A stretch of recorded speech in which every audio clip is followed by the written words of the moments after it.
1. Fragments of silicon, because just try printing your circuits on iron. Nice.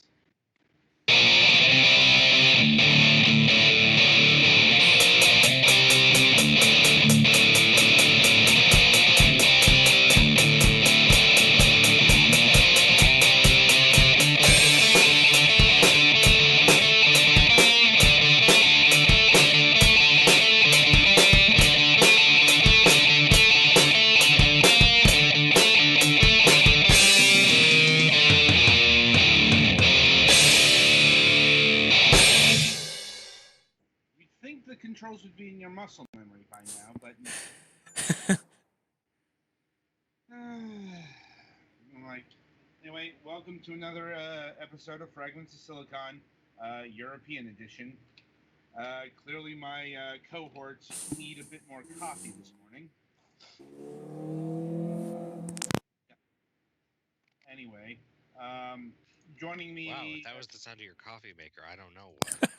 No, that was the sound of the outdoors. Yeah. Clearly, someone's near an open window. 2 of them, actually, but yes. So this is setting a fine precedent for today.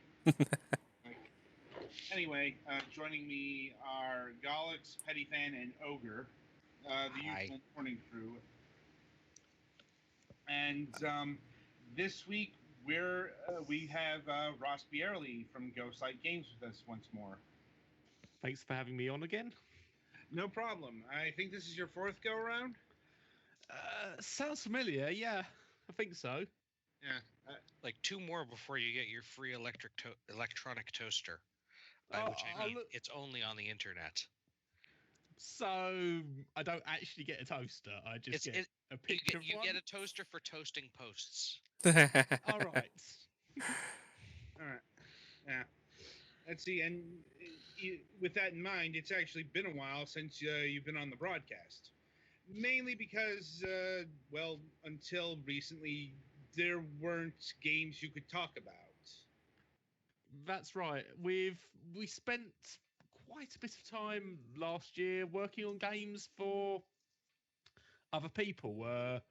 We worked on the port of Fairy Fencer F Advent Dark and a Chinese version, traditional Chinese version of the original Agrest.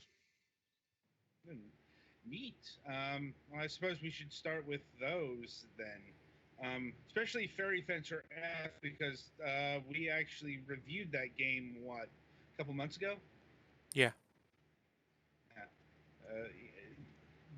Like the most recent. I'm trying to remember if that is a sequel or is it like a definitive edition of that game. It's kind of a remake, but there's a lot of additional content. A couple of new new story routes to go down, new characters. So and some of those story routes are very, very different from the sort of ones from the original version. So there's a lot of new content in it. Yeah, because I remember, I think around the time we were reviewing it, we were trying to figure out exactly what this was. Because it didn't seem like a sequel, but it didn't seem like a remake either. Yeah, it's somewhere in between. It's somewhere on that continuum, but it's not really one or the other. It's sort of, well, it includes the original game, but there's a lot of additional stuff in there. Right, and so what was your role on Advent Dark Force? We helped Idea and Factory International with the PC port. We did the development on that. A little of the testing, but from memory, I think Idea Factory handled quite a bit of it as well. But I don't get involved in that side. I don't get involved in the sort of discussions between various companies, so I don't know exactly what was us and what was them. Granted, when it comes to these collaborations, it may be hard to tell, because you've done a number of Idea Factory games, like both for them, and you publish some of their games. Yeah, we've been working with Idea Factory for a long time now, so it's a relationship we're very happy with, and since they seem to keep it up with us, I guess they're happy with it too. Indeed. And were you involved with the any aspect of Advent Dark Force personally?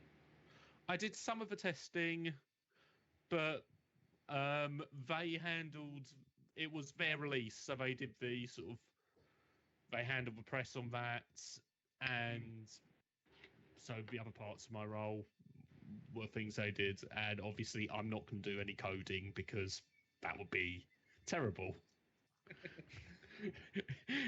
Assuming you want a functioning game, you want me as far away from the code as possible. So we all have our strengths and weaknesses. Yes.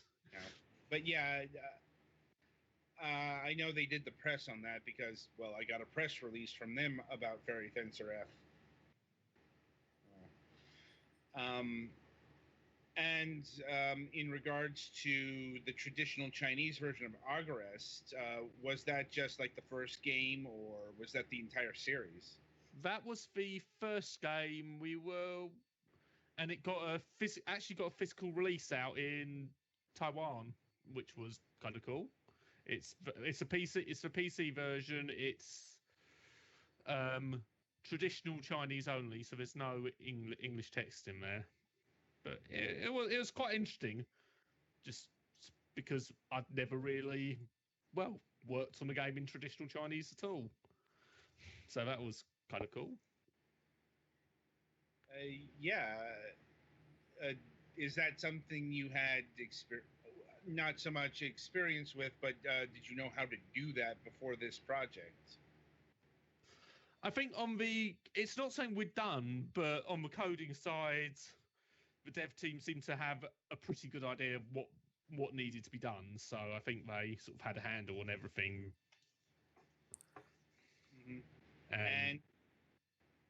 And we didn't do the. Oh, sorry. Yeah. Well, in terms of traditional Chinese, was it simplified or unsimplified? I'm not really aware. I'm afraid. I think traditional means the unsimplified. Usually. Yeah, I think that's the case. It was. I mean, the translation itself was handled by the Taiwanese company we were working with. So. I was gonna say translating to Chinese must be interesting for many reasons. I'd imagine. Yeah, that's not something we did, but it's. Not really our expertise. Well, it's not our expertise at all. So, yes. Yeah, especially since my next question is exactly what language was it being translated? Was it being translated from the original Japanese or like from the English version? I'm not entirely sure, to be honest. I didn't get involved in that part at all. Right. So, what was Ghostlight's part in? Was it just the coding? Again, it was mainly development. I did some testing, but obviously in this case, because it's all traditional Chinese and none of us are Chinese speakers, the actual bulk of the testing was done by our partners. Yeah. Basically, your job was making sure it didn't light the console or computer on fire. Yeah. Well, it's also important to note that even though Japanese is derived from Chinese, the two languages are very different. Mm-hmm. Yeah, the writing is more common than the grammar. Mm-hmm. And just like tonally, Chinese is completely different than Japanese. Yeah, and the thing that always gets me is that you need a lot of different characters, and I guess nowadays that's not much of an issue. I guess because we have like Unicode and stuff for storing large numbers of characters in a fairly small thing, but back in the day it would have been a pain in the ass to translate into I mean, like back in the NES days, even in Japan they made a lot of games with English text just because it was easier to fit on a cartridge. It's also important to note that simplified Chinese is used on the mainland. Unsimplified is used in Taiwan. Is it? Well, yeah, that makes sense. I don't know. Well, I forgot which is which. Yeah. Simplified is used once again because it uses a lot less of the symbols than unsimplified. Mm-hmm. And was easier to teach and all that stuff. I'm sure unsimplified obviously still exists in mainland China, but I know like the official is the simplified version there. It's Taiwan that keeps the unsimplified alive, more like in an official capacity. Right, and before we get to like the current projects, was there any like original games that Laughing Jackal put out recently? Laughing Jack, I haven't really done any original games since Flame Over, and I don't think there's any on the horizon at the moment. We're mainly concentrating on the ports of the Japanese games. Duly noted. A bit unfortunate, as I actually rather liked Flame Over. I love that game too. It's. I mean, obviously, I'm completely biased here, so but it was really good fun to work on it, and just to play. And it's one I've actually sort of had fun playing on my own and sort of showing various family members and friends the game, because it is pretty cool. Duly noted. Anyway, so moving forward, first up, continuing on with Compile Heart and Idea Factory, we're going to feature Omega Quintet first. So we have a trailer. It's the PlayStation 4 version. Petty Fan, if you can set that up. Yeah, give me a moment. Bear with us while that occurs. And which one did you say? Lost Dimension? No, Omega Quintet. Okay. Don't mind me, I was not paying attention. Clearly.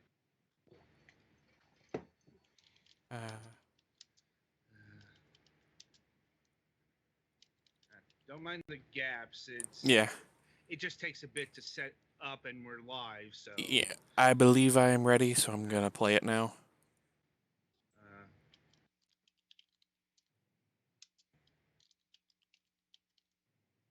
You ready there, Petty?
Yeah, sorry about that. Skype dropped me for some reason. Ah. Weird.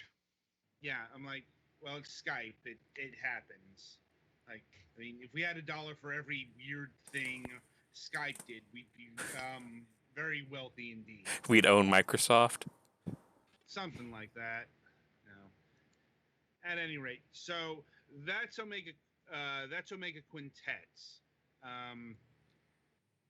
It's an. It definitely looks like an Idea Factory RPG. Like, in the sense that it's got the, how do I put this, the same kind of visual language as the Neptunia games, Fairy Fencer F, Mugen Souls. I think they all use the same engine. Right. Or variations thereof. Right. I mean, pretty sure Omega Quintet here is using something more akin to Fairy Fencer F, because it was a PlayStation 4 game originally. Came out pretty recently over here, like 2 years ago. 2015 from what I'm seeing, although it's a 2014 release. At any rate, I suppose my first question in regards to Omega Quintet here is, what attracted you guys to publish this game instead of just let Idea Factory handle it? It's a really good, cool game. I think. I mean, it's got the whole idol thing going on, but it's slight parody of that scene rather than a completely straight take. And I really like the character Momika, who's the sort of experienced idol. It's possibly my sort of enjoyment of the sort of past Trails and Sky games, but I'm always keen on a female mentor who's a bit of a heavy drinker as well, and a bit slightly cynical. But underneath it all, she's very kind and looks after the characters. It's also got a very cool battle system. The trailer showed it to some extent, but it's about manipulate. You sort of use your skills and attacks to manipulate the turn order, so that your characters gain buffs on their turns and your enemy gets debuffed on theirs. And I think it's probably one of my favourite Compile Heart battle systems. So I was really enjoyed that part. Mm-hmm. And well,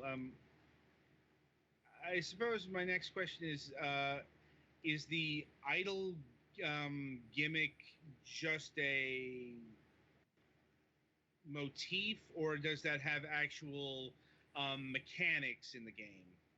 It's built fairly deeply into the game. I mean, aside from the story, you saw how the battles were all music themed.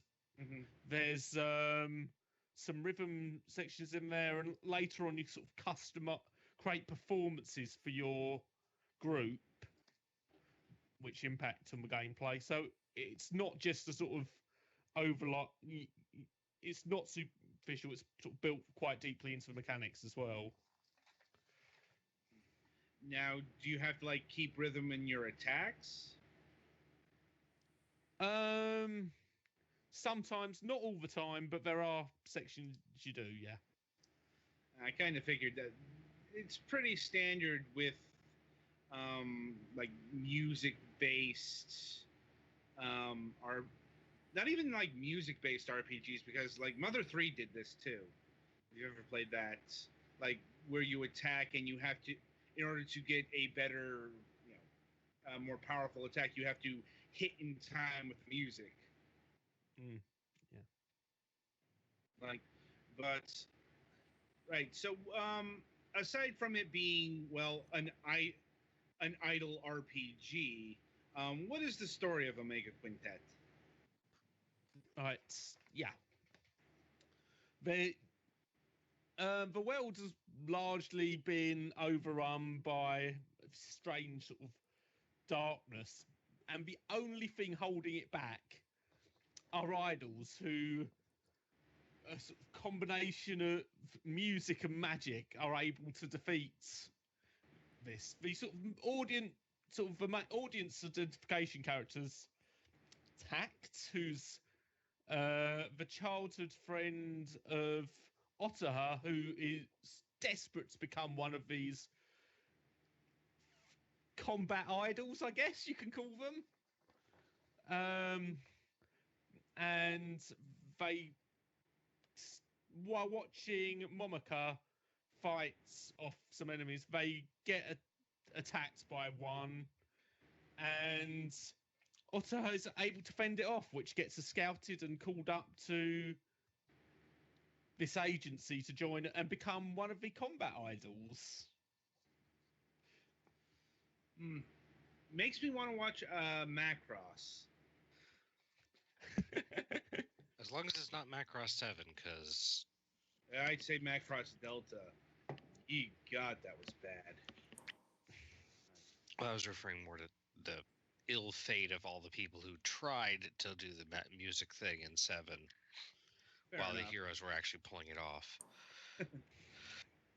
I suppose another thing is the mentor character is quite old for an idol. Yes, Momoko is rather touchy about that subject, understandably, because it's her career and it's a very, in real life and in the game, it's very much a young person's thing. So I'll be honest, when I saw that she was 30, I was flat out shocked because I'm like, wow, okay. I thought ages in anime things skipped from 18 straight to like 27 or no, to like 50. Well, yeah, I mean, it's a big... sorry. Yeah. Well, yeah.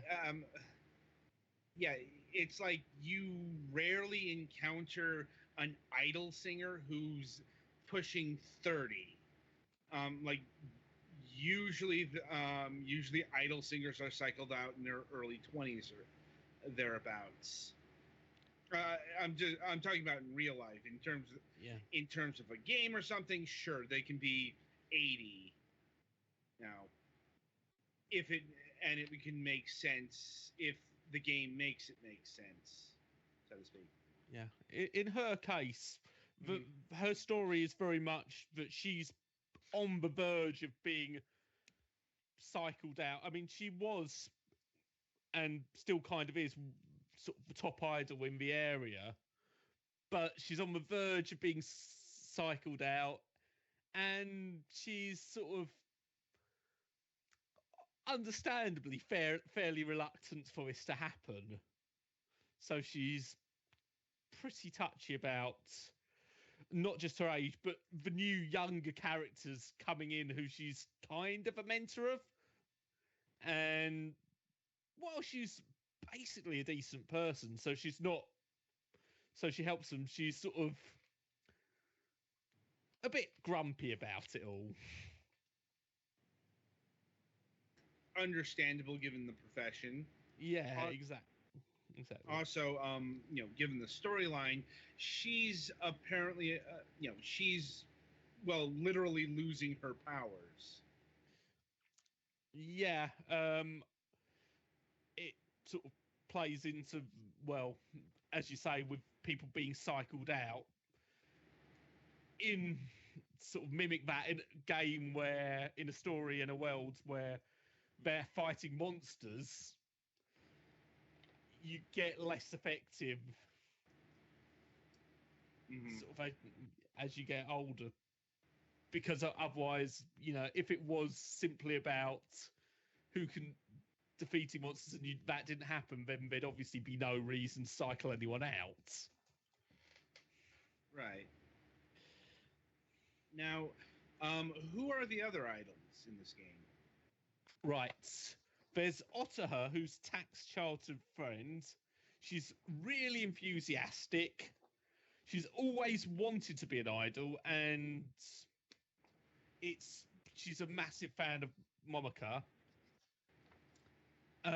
The other three who join up at the beginning are Kanadeko, who's sort of the brash, argumentative, bit rough around the edges.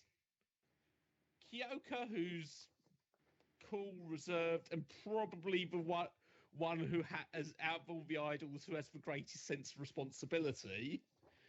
And Nene, who's quiet and fairly shy. And those are the ones that meet at the start of the game.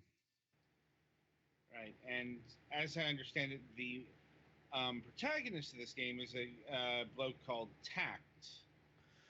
That's right. I mean, to be honest, the protagonist, although he's your sort of the character you see the game well through to an extent, he doesn't really drive the story so much as, well, Ottaher and the other idols. He's sort of more there to help them rather than be the main driver of the storyline. Right. Yeah, I've seen this character type before. Even though he has a name and possibly a face, he's a cipher. Like he's more for audience projection than to be a driving force in the story. Yeah, although he is actually given a personality, and he can be fairly amusing at times. He's sort of he's quite cynical and a bit sort of sarcastic and sort of, what is this craziness I've been thrown into? But he's kind of a lot of these protagonists. Then. Yeah, but he's been dragged into it, and he's trying to make the best of it. And hey, it's got him a job, which was a concern beforehand. Mm-hmm. And are there any other characters of note that we should know of at this point? There's also Ayumi, who's the manager of the Idol agency and does a lot of the Associated Press work, and also is the one who's been putting up with Momoka for years. And there's kind of they're obviously friends, but at the same time, you can tell she is rather frustrated about some of Momoka's character quirks, I guess. Her general grumpiness. Mm-hmm. Right, and so before shifting more into the battle mode, the PlayStation 4 version of this game had some, fairly interesting features. Like, according to Wikipedia here, it's apparently the first PlayStation 4 game to feature the PlayStation Move. And, well, I think it's tied in with this PBS system, where a player can make their own dance video and live performances. And I suppose my question is, are you bringing that feature to the PC version of this game? We're aiming to. It's something we're still working on at the moment, just quite how we're going to implement it, but we are aiming to. Mm-hmm. I can imagine the difficulty because, well, if anyone is familiar with like modern dance games, you use either like the Kinect camera or something like a PlayStation Move controller to track your dance movements. Yeah, a special like infrared type sensor thing, not like a regular webcam. and I'm like, there are ways of doing this. Like, I think, I know Just Dance 2017's on the PC now, and they have a way to do it with a smartphone. I'm like, so that might be a methodology for getting the this PBS system there. Well, a PBS there, but I suppose that's up to you guys. Yeah, it's something the dev team looking into along with ourselves, and we're sort of hoping to get. We're aiming to get a solution, but at the moment, I don't know what exactly that is going to be. But it's something we're definitely trying to do. Makes sense. Although I suppose if it doesn't work out, I don't know if this is something that would get sectioned off, or wouldn't, or if it would be left alone. We haven't. I mean, we haven't really decided if it can't be done, how we'd handle it. At the moment, we're sort of focusing on the how of how we can implement it, and if it does come to it, then that we'll have to cross that bridge later. But it's not really. So. Okay. Now, in terms of the battle system, how similar is this to other Compile Heart Idea Factory games? Like, if somebody has played, say, Neptunia, or Fairy Fencer, will they be able to pick up this game pretty quickly? There's elements from Fairy Fencer, but a much bigger thing in this one, as I sort of mentioned briefly, is manipulating the turn order, which isn't something I think was really featured in a Compile Heart game before. But you can see sometimes there's a bar with showing when each character's going to act, and at certain points, whoever's acting at that time will get a buff or debuff.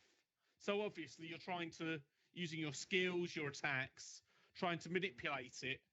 So your characters are going on when there's a buff, and your enemies are moving or acting when there's a debuff.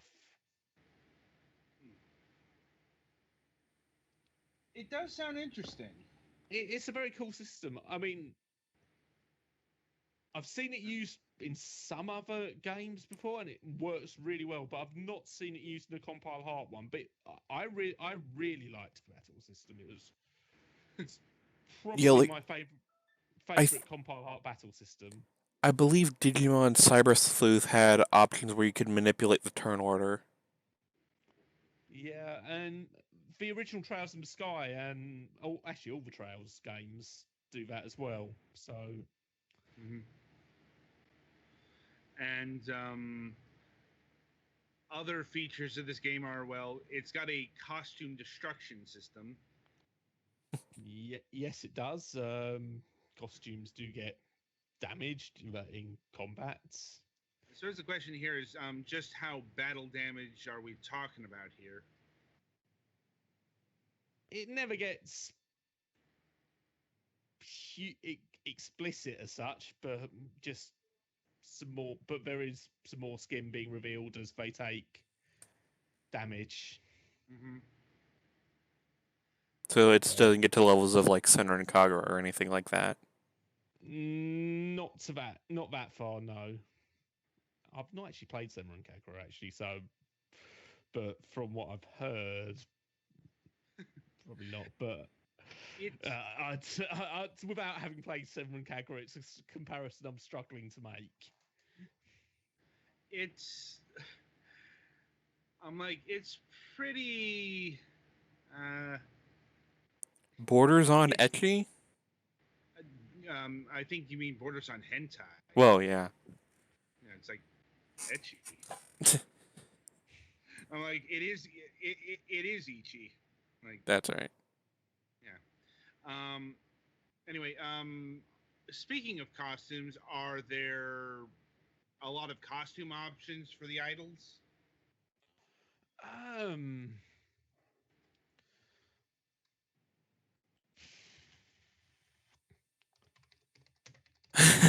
Furious typing. Uh-oh. So it's been. That's what I've mainly been working on Lost Dimension, but Right. there are various outfits you can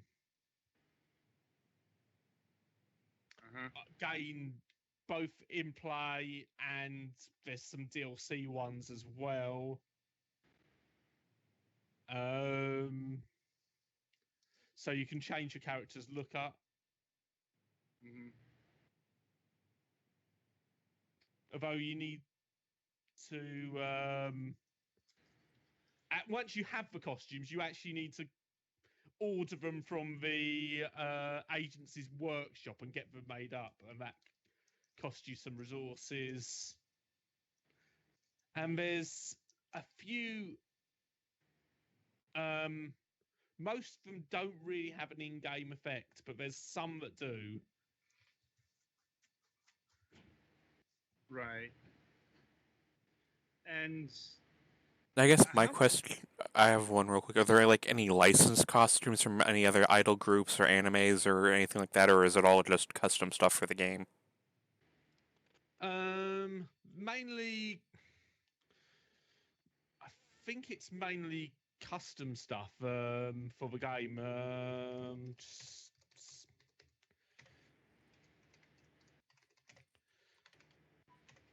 I think there might be some from.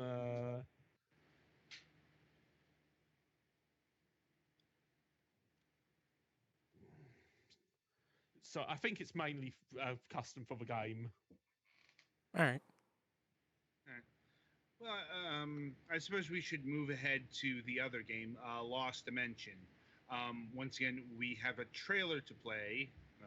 It's the PlayStation 3 version, I believe, or it could be the PlayStation Vita version. I'm like, while Petty Fan sets that up, I'll explain. Lost Dimension was a game. It's a tactical RPG released on the PlayStation 3 and the PlayStation Vita, but it's a game that was really designed for the PlayStation Vita. Once we get the trailer, you'll be able to see. I'm ready to go. All right. Proceed.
got to admit that trailer doesn't really explain much, now does it?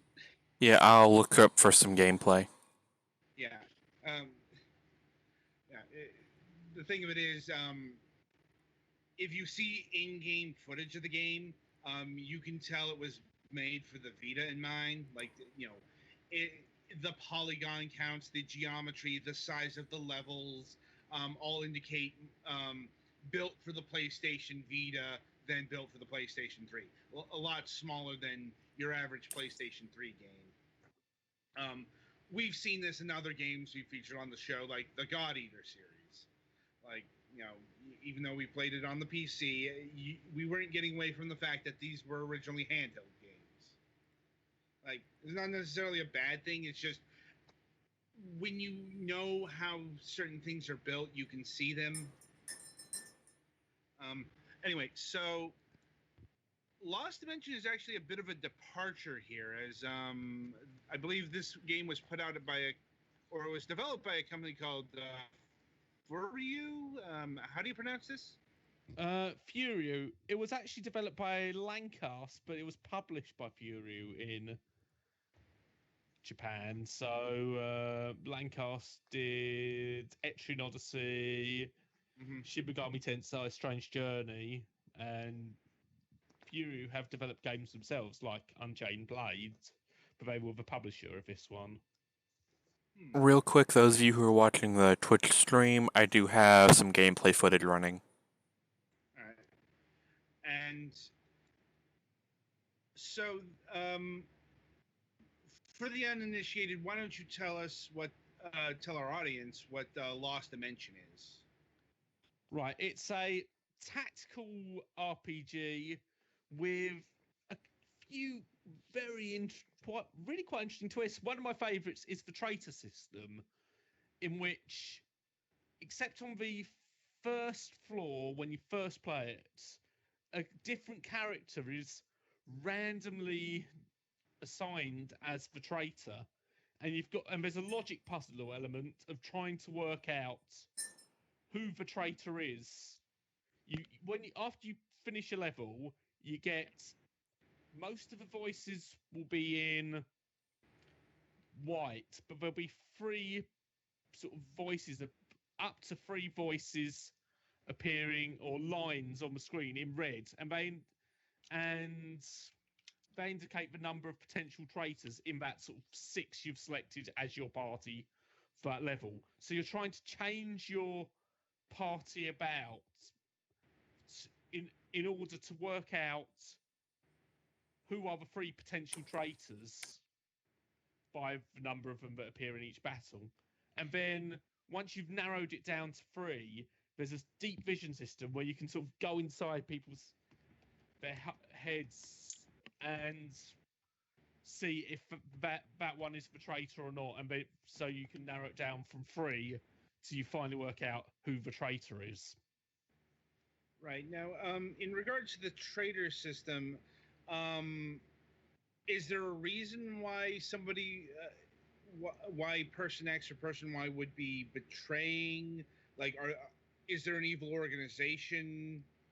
Would they be connected to, or is it like, deeper motivations, or like, is the motivation randomized as well? It's linked to the person you're going up against, the End, who's a terrorist leader who's threatening to destroy the entire world. But to go too heavily into why people are becoming traitors would be pretty hefty spoilers, so I'd prefer not to sort of give that away. Duly noted. And does this traitor system factor into actual the actual RPG system mechanics in battle?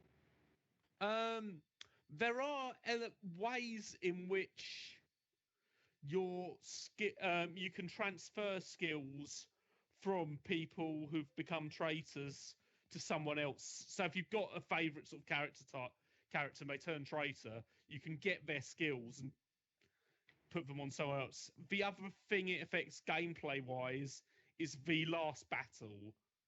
Depending on how many traitors you've got left in your party, when you get to the last battle, that it has an impact there.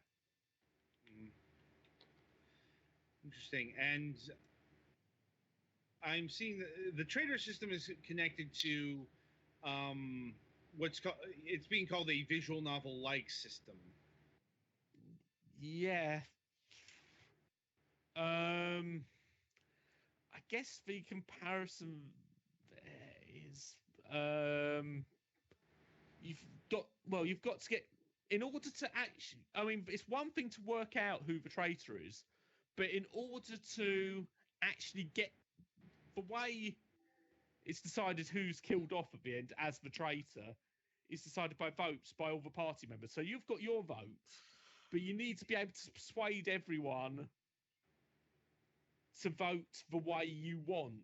And you do this by getting them to either like other characters more, the characters you don't want them to vote for more, or getting them to like the character you want them to vote for less. And obviously, if they like you more, then what you say impacts them more. But, you know, it doesn't matter. You can know who the traitor is, but if all the other characters like them, they're not going to vote for them. So you've got to try it both in your mission makeup, because people will tend to like who they team with more, and your conversations with your teammates get them so they like the right people and dislike the people you're pretty sure are traitors. And how do you sway votes? Is that through a choice system?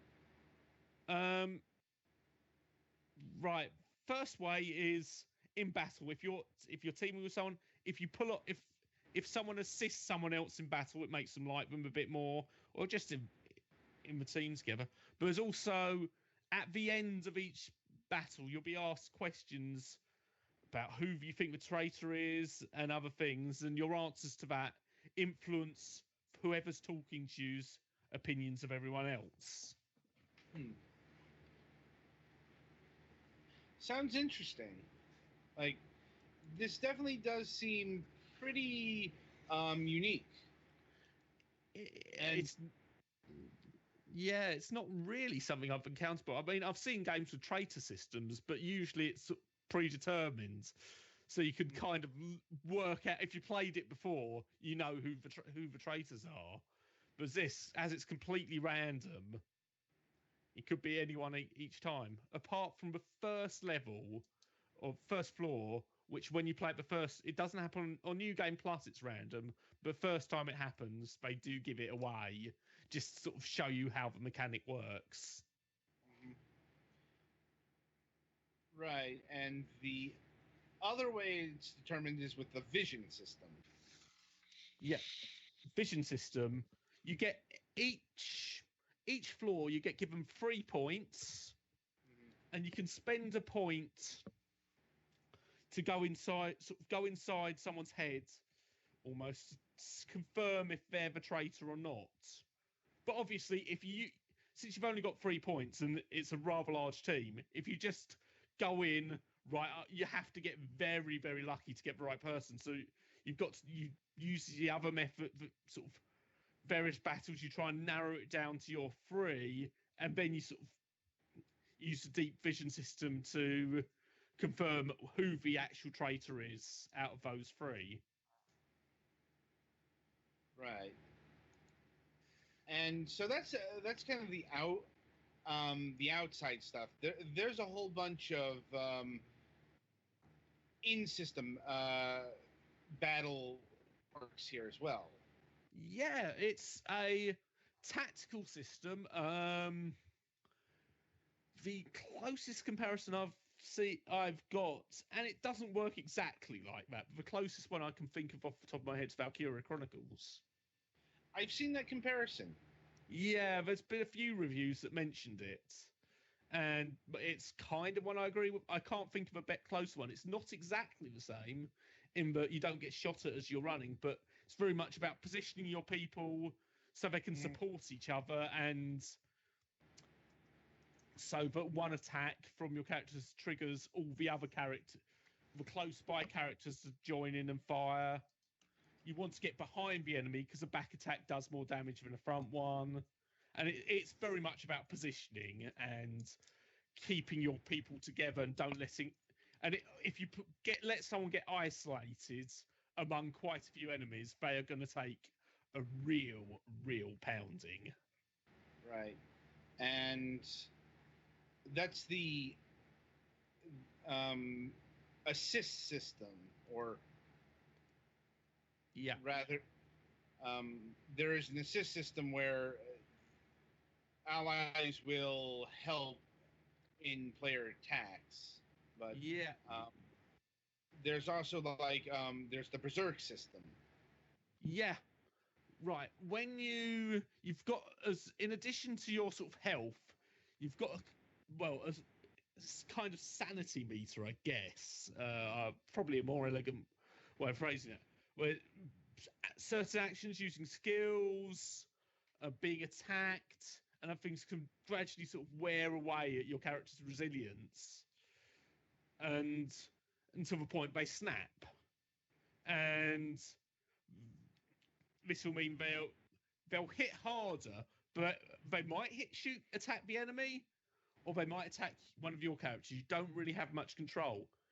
So you can actually use this at points. If you in this case, if someone is closer at breakpoint, right, and you don't want to get them to recover because you want them to do more damage, then you can sort of isolate them from your other characters so that they're hitting the enemy.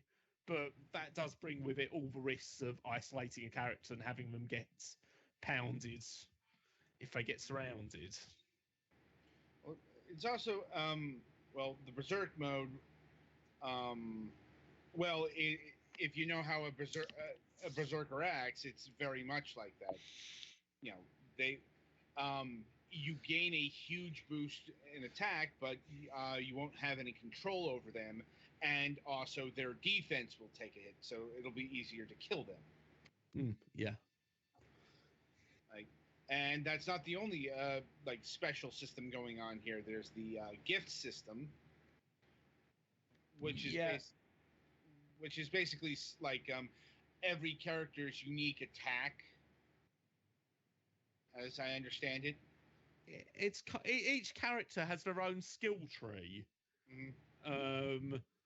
So you sort of, which you unlock through when you gain gift points every other level up. So you sort of explore that skill tree, and those are that character's gifts.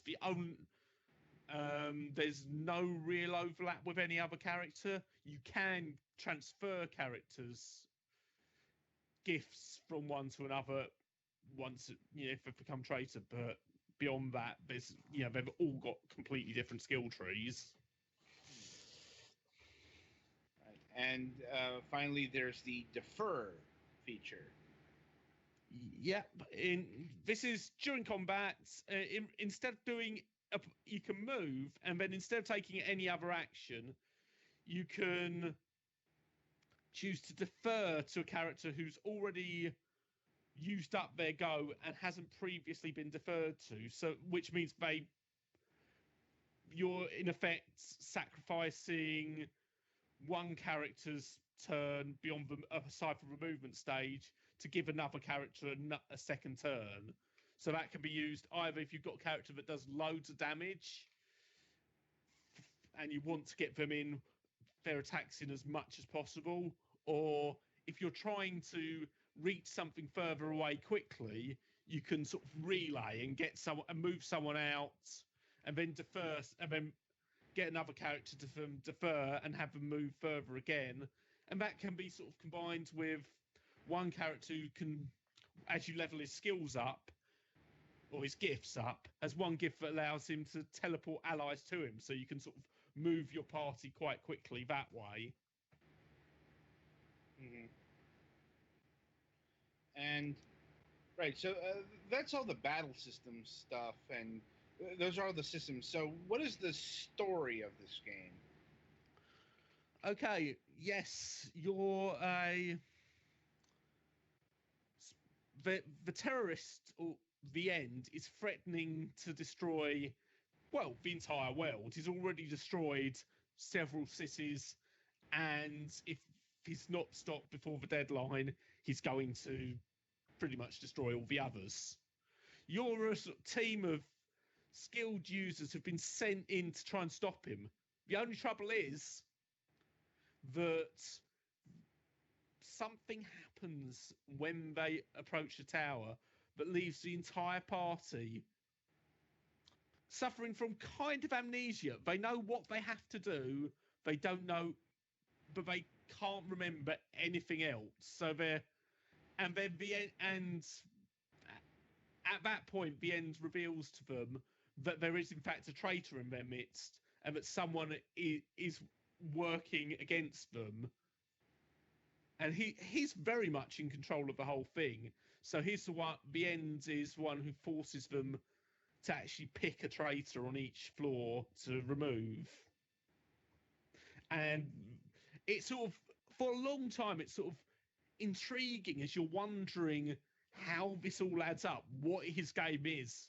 And it does take a while to pay off, but I thought the reveal, well, it was pretty satisfying when it came.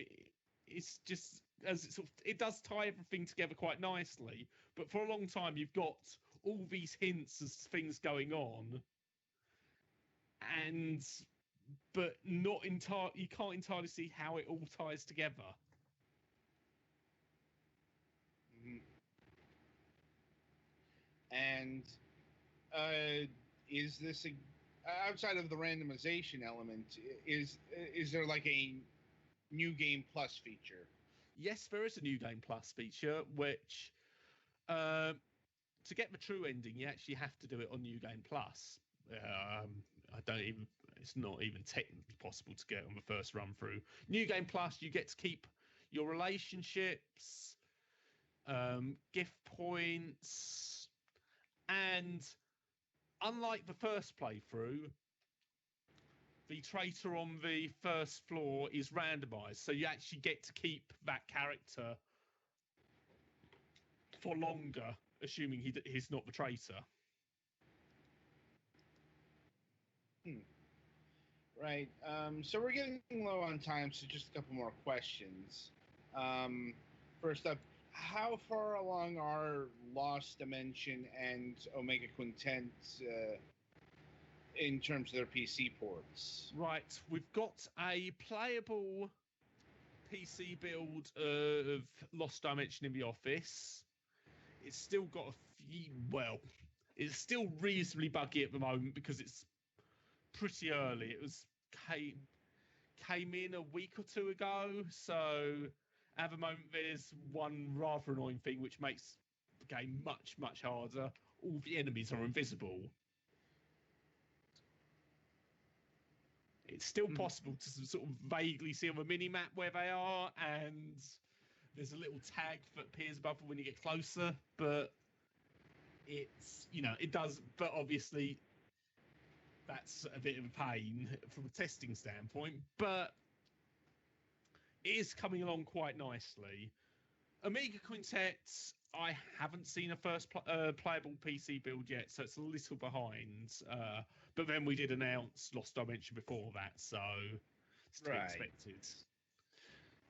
Right.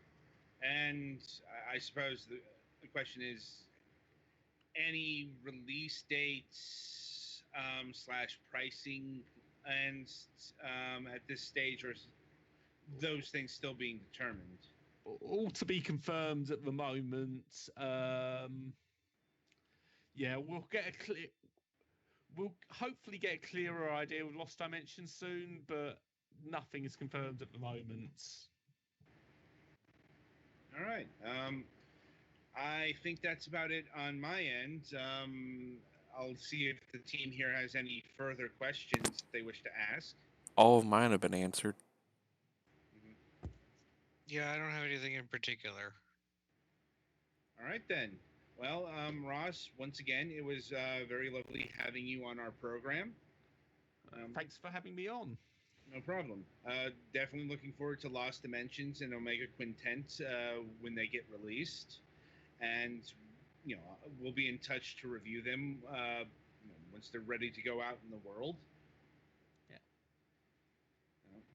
And that'll about do it for this installment of Fragments of Silicon.